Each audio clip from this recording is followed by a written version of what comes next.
Magandang araw mga ka-travelers, panibagong vlog, panibagong biyahe na naman ang ating pupuntahan.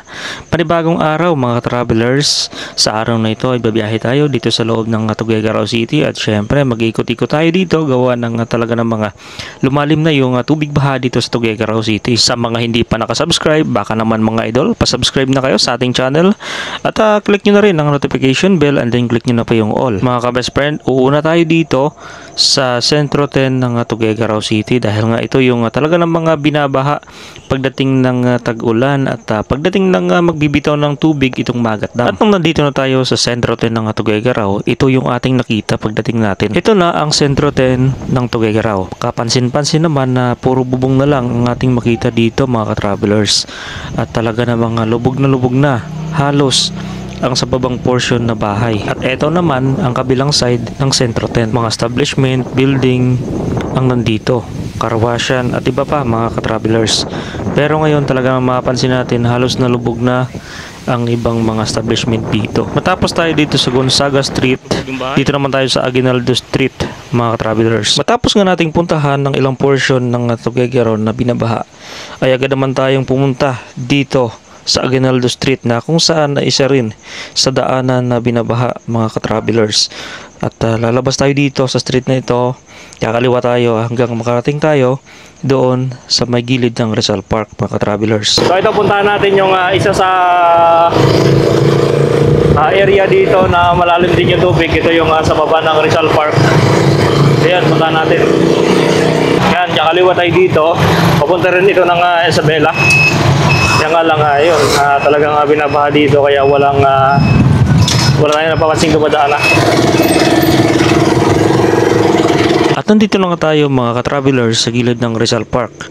At nandun lang sa unahan na portion ng ating pupuntahan na kung saan ay talaga namang lumubog na sa tubig baha ang area na to. At nandito lang tayo mga ka-travelers sa area na pupuntahan natin. At dito na lang tayo makikiparada sa puno ng akasya mga ka-travelers. At pagbaba natin doon ay ito ang ating nakita sa Aguinaldo Street mga ka-travelers. Talaga namang nakakalungkot sapagkat ang daanan na ito at ang mga establishment dito ay talaga namang established na, pero pagdating ng baha, pagdating ng tag-ulan, ganito ang sitwasyon ng lugar na ito. At ito naman mga ka-travelers ang kabilang area ng Sentro 10 ng bilihan ng mga isda mga ka-travelers. Yun mga ka-travelers, at nandito tayo sa Sentro 10 ng Tuguegarao City, palengke. At ito yung papuntang Baliwag, Piña Blanca sa farm. Yan mga ka-travelers oh. So talagang nilulubog na ng baha dito. Itong portion na to talagang malalim yung tubig baha dito mga travelers no. So ayun, at puntahan natin yung ibang area dito sa Tuguegarao na nilalubog. So yung panghuli natin na yung Bonton Bridge. Yan, malakas yung hangin dito. Yan, ayun yung karwasya no. Doon tayo dati nagka-karwas. Ngayon ito naman yung Batil Patong.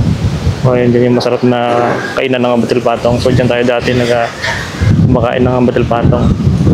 Yung area kasi nito talagang bahain mga ka-travelers no. So ito yung likod naman na portion dito mga Gemelina. Matapos ka natin puntahan itong Aguinaldo Street mga ka-travelers, ay lumipat naman tayo dun sa Macapagal na kung saan ay isa rin sa binabaha dito sa Tuguegarao City.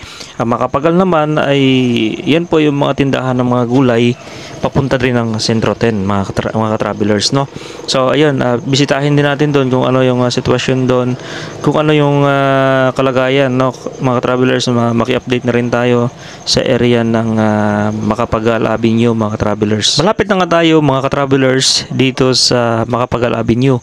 At yun, may napansin na tayo na hinaharangan na itong daanan ng Macapagal Avenue gawaan ng talaga namang hindi na madadaanan ang lugar na ito mga ka-travelers. Kakaliwa na nga tayo dito sa intersection mga ka-travelers para makapunta na tayo dun sa isang street.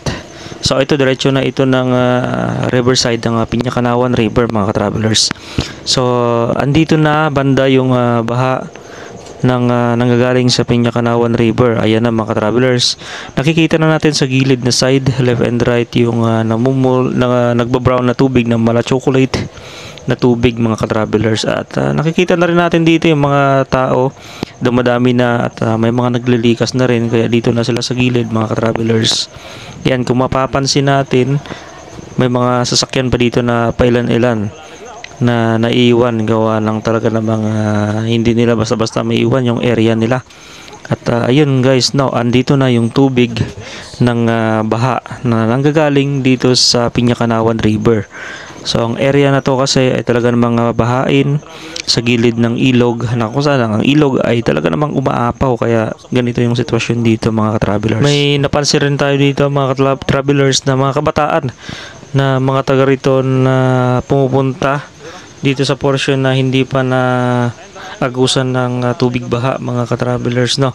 So nakikita rin natin na merong bumubulwak dun sa mga drainage na kung saan ay dun dumadaan yung tubig na nanggagaling dun sa Piñacanawan River. So ang ibig sabihin nun, ang tubig dun sa Piñacanawan River ay bumabalik na at dito dumadaan sa mga drainage, kaya umaapaw itong mga drainage natin mga ka-travelers, no. Isa rin sa napansin ko dito na ang tubig, ayan, umuunti-unti na tumataas at talaga namang may mga bata pa dito na dumadaan, talagang saray na sila dito sa area na to na halos taon-taon ay binabahaan. Ayan, no, parang baliwala lang sa kanila mga ka-travelers, no.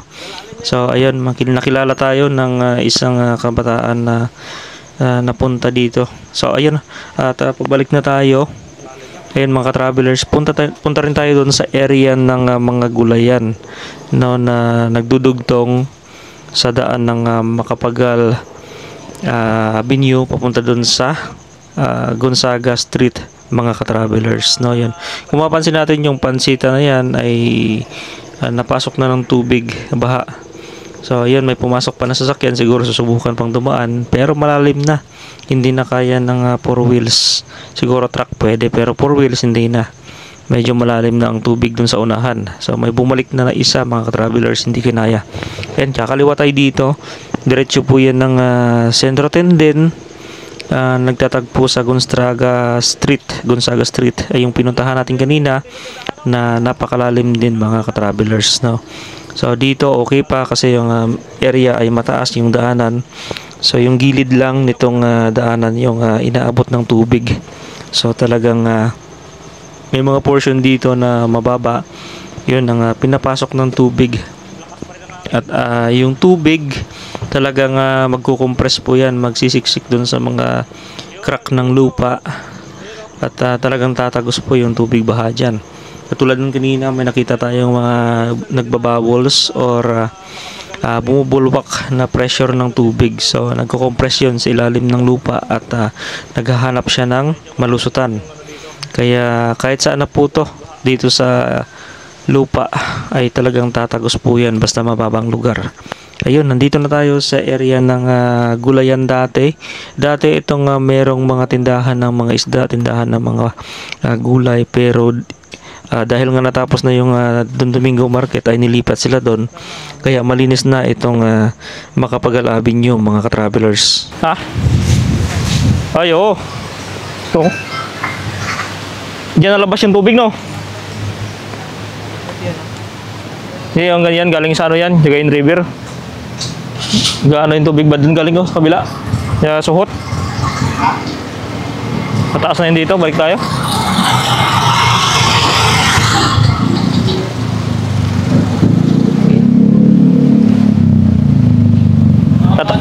Tataas na to kuya, no? Tataas na to kuya, no? Tataas na. Isang portion ng napuntahan natin dito at medyo malalim na nga yung area ng Macapagal Avenue dun sa dulo banda. Kaya wala na, hindi na matadaanan yung ang area na ito mga travelers, gawa ng napuno na ng tubig yung mababang portion. So wala na, no chance na makadaan ng ibang mga motorista dito. At yun, may napansin tayo dito na bumubula o bumubulwak yung tubig sa gitna ng semento nitong daanan mga travelers. Yan. Pinipressure siya ng tubig, oh. Kapag may bubulwak pa, talagang mga agos sa agos. Tapos nga nating puntahan ang lugar ng Macapagal Avenue mga ka-travelers, ay lumipat na rin tayo sa ibang area. At syempre, medyo tumataas na yung tubig dito. Ang bilis lang mga ka-travelers. At nang pauwi na tayo doon sa San Gabriel ay umikot na rin tayo dito sa may Macapagal Avenue. So tinumbok na lang natin itong katapusan o dead end itong Macapagal Avenue papunta doon sa Robinson Place sa Tuguegarao sa may junction mga ka-travelers, no. So ayun, tumbukin na lang natin to ang Macapagal Avenue. Gusto ganda yung malaki na kasi. Diba? Ay, oo, yun talaga, maganda. Ganda.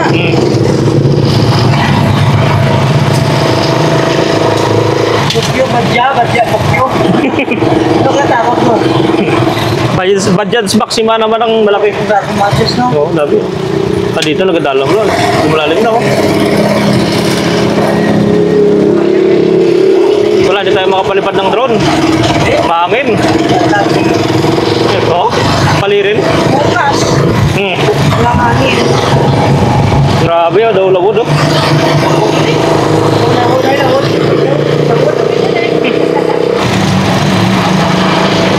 Tamo mga kabataan, no?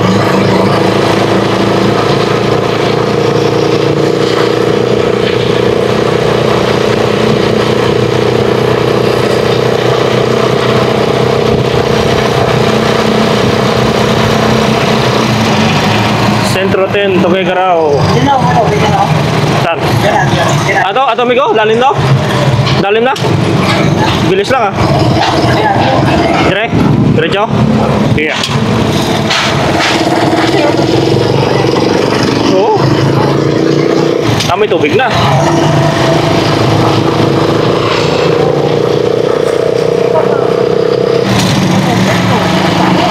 Pang malakasan. May tubig na. Babaw lang.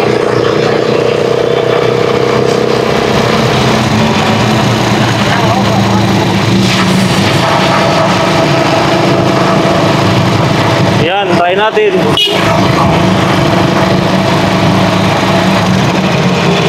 Kung kayanin, babaw lang naman, oh. Babaw lang.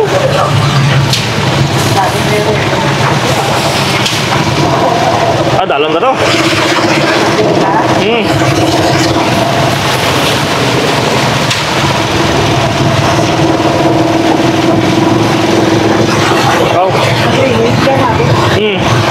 3 minutes. Bawa. Pagsik.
Bakal Angel o Franks?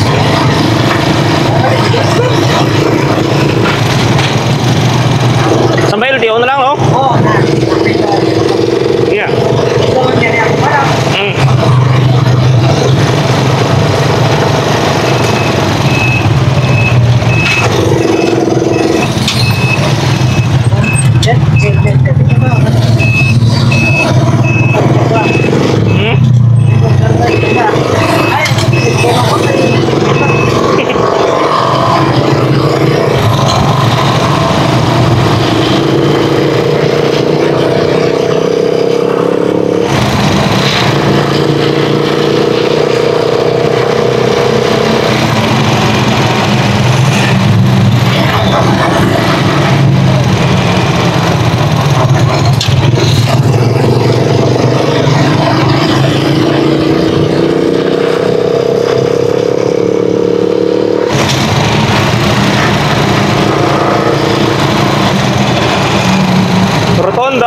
Tugigaraw.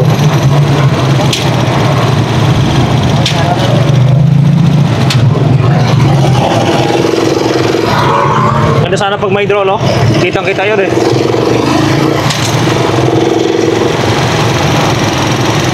Walang pasok bukas eh.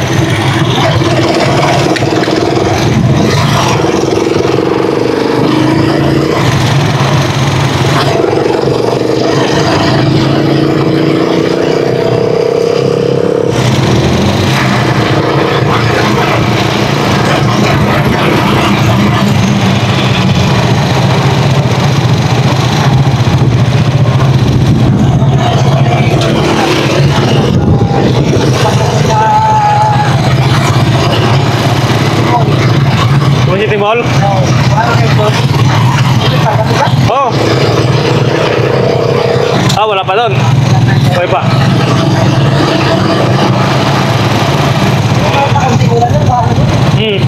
Saan mo ka? Call mo lang to, drainage. Pag mag number 12, dito, baka malalim yan dito, 12.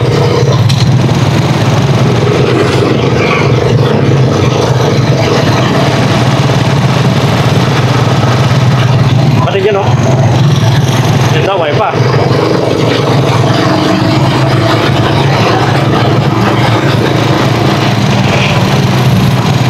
Problema kasi sa Tugigaraw, white flood control.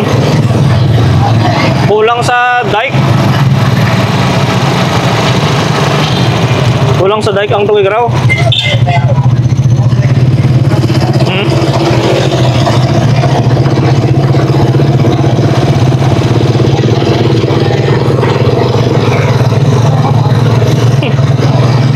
Oh, dari kan bahal mana?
Sorry.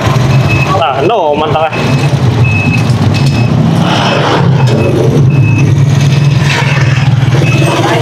Patugong ko na lang. Diesel. Ha? Kalista mo. Patelon? Okay, hindi tawag patay. Diesel, no?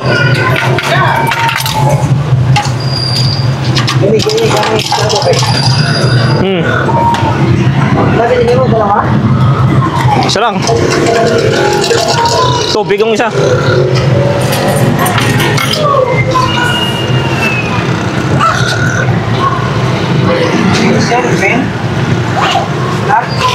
Pula lang. Ah, mahal tayo diesel. 57. Ito. Ang premium 57 man. Pero mas okay ang premium. Ang unleaded abi mahina ang mahina sa atak. Ang green. Gin ko na gin sa ilo ko naman sa sa pula. Ito ko dugay. Ano ba?